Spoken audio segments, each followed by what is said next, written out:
Ogah urusi utang istri, pria kesal ditagih, kejar penagih sambil bawa parang, tebas motor. Ogah mengurus utang istri, pria di Langkat memakai jalan kekerasan untuk mengusir penagih utang. Ia mengejarnya dengan parang dan menebas motor si penagih utang hingga menimbulkan keributan. Bagaimana kabar lengkapnya? Video menunjukkan seorang pria menganiaya penagih utang wanita viral di media sosial. Peristiwa disebutkan terjadi di Desa Pematang, Cengal Barat, Kecamatan Tanjung Pura, Kabupaten Langkat, Sumatera Utara. Dilihat dari akun Twitter, konten berfaedah tampak seorang pria berbaju merah menyerang korban yang berada di atas sepeda motornya. Lelaki itu menebas motor korban dengan parang. Lalu, pelaku menjatuhkan korban sambil mengacungkan parangnya. Dia kemudian mengejar wanita lainnya yang merekam video.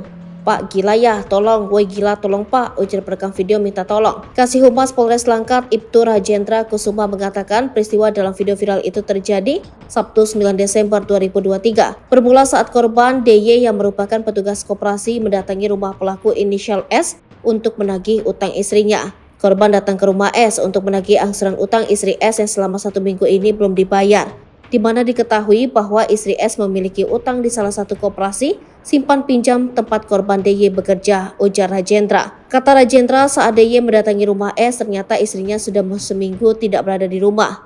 Selanjutnya S mengusir DY, namun DY tidak mau pergi lantaran S tidak mau menjadi penjamin.